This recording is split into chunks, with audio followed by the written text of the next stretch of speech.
Hola a todas y todos. En esta oportunidad, en este video, vamos a explicar la resolución de un temario que puede ser de un parcial o de un final. Arrancamos con el primer problema, que es de transferencia del calor. El problema dice así: se juntan tres barras de oro, plata y cobre con valores de conductividad térmica de 314, 427 y 97 en watts sobre metro grado Kelvin, respectivamente. O sea que el oro tiene 314, la plata tiene 427 y el cobre tiene 397. La longitud de cada udeña son L de la barra de oro es igual a L de la barra de la plata y a L de la barra de cobre, que es igual a 5 metros. Lo que me pide hallar las temperaturas T2 y T4 en grados centígrados, donde T1 es igual a 100 grados centígrados y T3 es igual a 50 grados centígrados. Como yo no tengo la transferencia de calor, es decir, los delta H que van a pasar por el oro, plata y cobre, debo usar la fórmula que me sigue a continuación. ¿De dónde sale esta fórmula? Bien, vamos a explicar una breve introducción teórica y nosotros vemos, supongamos que tengamos una barra que mide L1 con un material que tiene un coeficiente de conductividad térmica igual a K1, lo mismo para K2, y que tiene una temperatura T1 al principio, una temperatura T en medio y una temperatura T2 final. Como delta H la consideramos constante cuando el calor pasa de K1 a K2, escribimos la fórmula de transferencia de calor, que es igual, para el caso de K1, es igual a menos K1 por el área por T menos T1 sobre L1. Ya la llamamos la fórmula 1. La fórmula 2, lo propio para el material correspondiente al coeficiente de conductividad térmica K2, va a ser igual a menos K2 por el área por T2 menos T sobre L2, que lo consideramos la fórmula 2. Reiterando que como delta H es el mismo, no hay variación, entonces lo podemos igualar 1 y 2. Igualando 1 y 2 resulta, y simplificando el área, porque el área es la misma, y sacando el signo menos, porque el signo menos, como T va a ser menor que T1, porque el calor va a disminuir de T1 a T2. Entonces T es menor que T1, me va a dar negativo. Entonces, sacando el signo negativo, invertimos, T1 va a ser positivo y T va a ser negativo. Lo mismo para K2. Bueno, reacomodando distintos términos, obtengo el valor de T, que es la misma formulita que yo veo acá. El problema es determinar, de acuerdo a este problema, cuál es K1 y cuál es K2. Entonces, como T es la temperatura intermedia, en este caso sería T2, para nuestro caso. Este T que nosotros vemos acá sería T2. T1 es T1 y T2 sería T3, que es dato. Porque estaríamos tomando el oro y la plata. O sea, el oro sería K1 con respecto al problema a la deducción anterior, y la plata sería K2. Bien, reemplazando los valores en esta fórmula por los valores correspondientes, por los datos que tenemos del problema, llegamos a que es igual a 344,19 grados Kelvin, restándole menos 273, me da 71,19 grados centígrados. Tengan en cuenta que como las temperaturas están en grados centígrados, le sumamos 273 y lo pasamos a grados Kelvin. ¿Por qué? Porque la fórmula, las temperaturas se deben colocar en grados Kelvin. Bien, aplicando la fórmula ahora con respecto a la plata y el cobre, esta T pasa a ser T3, esta T2 pasa a ser T1 y esta T4 pasa a ser T2. Fíjense que si yo aplico aquí T4 pasa a ser T2 y el T2 que yo hallé acá, 344,19, viene a estar en esta parte que sería el T1. Eso es lo que se tiene que tener en cuenta, cómo aplico la formulita anterior de acuerdo al caso en estudio. Bueno, de toda esta fórmula despejando T4 me da que el valor es de 300,21 grados Kelvin, le resto 273 y me da 27,21 grados centígrados. Lo que hay que tener en cuenta en este problema es cuando yo tengo que aplicar esta fórmula, tener en cuenta cuál es el valor de T1, cuál es el valor de T2 y cuál es K1 y cuál es K2. Si yo lo aplico entre el oro y la plata, bueno, K1 es del oro y K2 es de la plata. Si yo lo aplico entre la plata y el cobre, K1 es el de la plata y K2 es del cobre. Y T siempre va a ser la temperatura intermedia. Entre el oro y la plata, T2 es T. Y entre la plata y el cobre, T3 es T. Bien. Vamos al segundo problema, que me dice calcular la masa del émbolo 1 sabiendo que F2 es de 1900 kilogramos fuerza. Considerando que el diámetro del émbolo 1 es 3 veces el diámetro del émbolo 2, el fluido es incompresible, la sección de ambos émbolos es circular y el sistema está en equilibrio. ¿Cómo el sistema está en equilibrio? Entonces la fuerza sobre la presión que ejerce el émbolo 1 es igual a la presión que ejerce el émbolo 2. Esto se puede escribir de esta fórmula. F1 sobre A1 es igual a F2 sobre A2. Reemplazando el área 1, que es igual a pi por el diámetro 1 al cuadrado sobre 4, pero como el diámetro 1 es 3 veces el diámetro 2, se reemplaza el diámetro 1 por 3 por el diámetro 2. Es igual a 1900 kilogramos sobre pi por diámetro al cuadrado sobre 4. De ahí despejo F1, que me da 17.100 kilogramos fuerza.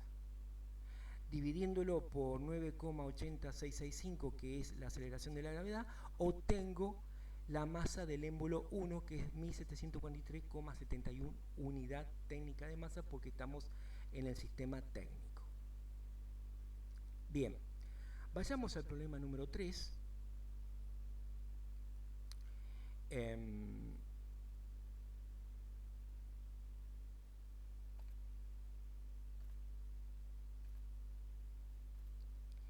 El tanque de la figura posee en su parte superior aire y debajo aceite de una densidad relativa de 0,700.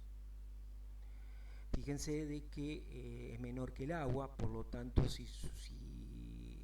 siempre va a flotar. Por eso la densidad relativa del aceite siempre tiene que ser menor que 1, porque el aceite, digamos, siempre está por arriba del agua. El presiómetro E está abierto en la parte superior, o sea, este tubito que yo veo acá, N, está abierto, quiere decir que está actuando la presión atmosférica, que es igual a 1,033 kilogramos por centímetro cuadrado, mientras que la presión manométrica es de 9.000 kilogramos por metro cuadrado. Bien, me pide determinar el peso, despreciar, mejor dicho, el peso del aire y determinar H y el nivel de L. Como la presión en K es igual a la presión en L, ¿a qué es igual la presión en K? Igual a la presión manométrica, que es igual a 9.000 kilogramos por metro cuadrado, más omega por H, porque desprecio el peso del aire. Si desprecio el peso del aire, estoy despreciando la presión que ejerce el aire. Es igual a 10.330 kilogramos por metro cuadrado. O sea, los kilogramos, 1,033 kilogramos por centímetro cuadrado, lo pasé a kilogramos por metro cuadrado. Por lo tanto, me quedan que 9.000 más 700 kilogramos por metro cúbico, porque el peso específico del aceite es igual a la densidad relativa del aceite por el peso específico del agua, que son 1.000 kilogramos por metro cúbico. Entonces me queda el peso específico del aceite, que son 700 kilogramos por metro cúbico por H. Esto es igual a 10.330 kilogramos por metro cuadrado. De ahí despejo H, que me da 1,9. Por lo tanto, si H me da 1,9, el nivel de L sería 5 menos 1,9, que me da 3,1. Recuerden que el peso específico de una sustancia es igual a la densidad relativa del agua la densidad relativa de esa sustancia por el peso específico del agua. Con eso obtengo el peso específico de la sustancia. Como yo quiero hallar el peso específico del aceite, porque al multiplicarlo por la altura me da la presión, entonces lo multiplico por, la densidad relativa del aceite, lo multiplico por el peso específico del agua, que son 1000 kilogramos por metro cúbico. Estamos hablando siempre en el sistema técnico. Al multiplicar la densidad relativa, que es 0,7 por 1000, me da 700 kilogramos por metro cúbico. Al multiplicarlo por H, me da una unidad de superficie. Siempre tengo que sumar unidades conmensurables, es decir, todos tienen que tener unidad de presión, o todos tienen que tener columnas de metro de agua o columnas de metro de mercurio. Bien, llegamos al problema número 4. El problema número 4 dice, a través de la turbina que figura en la, valga la redundancia, la figura 6.13, circula 0,50 metros cúbicos por segundo de agua, y las presiones en A y en B son iguales a 1,50 kilogramos por centímetro cuadrado y de menos 0,35 kilogramos por centímetro cuadrado. Determinar la potencia en caballo a vapor comunicada por la corriente de agua a la bomba. Bien, lo que tengo que hallar primero es el área correspondiente a la tubería de 30 centímetros, eso me da 0,071 metros cuadrados. El área correspondiente a la tubería de 60 centímetros, que me da 0,233 metros cuadrados. Y luego, aplicando la ecuación de continuidad, hallo la velocidad en la tubería de 30 y la velocidad en la tubería de 60. Eso me da 7 y 1,77 metros sobre segundo respectivamente. Ahora bien, lo que hago ahora a continuación es aplico la ecuación de Bernoulli. La presión en A sobre el peso específico de A, esto me da en metros de columna de agua, es igual a BA al cuadrado sobre 2G más ZA menos el H de la turbina. Es igual a la presión en B sobre el peso específico en B más B sub B al cuadrado sobre 2G más ZB. Lo que tengo que hallar es HB, que es la altura de la turbina.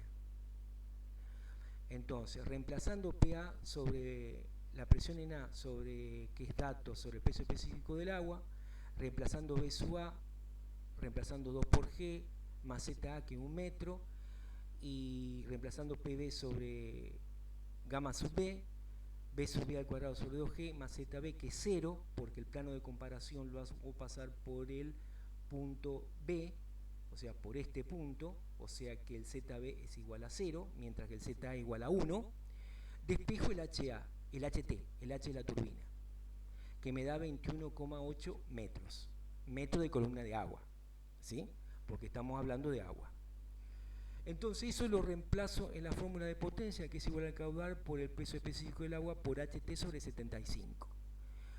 Es decir, 0,50 metros cúbicos por segundo por 1000 kilogramos por metro cúbico por metro cúbico por 21,8 metros. Haciendo las simplificaciones y dividiéndolo por 75 me da una potencia de 145 caballos a vapor. Bueno, esto sería todo y nos veremos en un próximo video.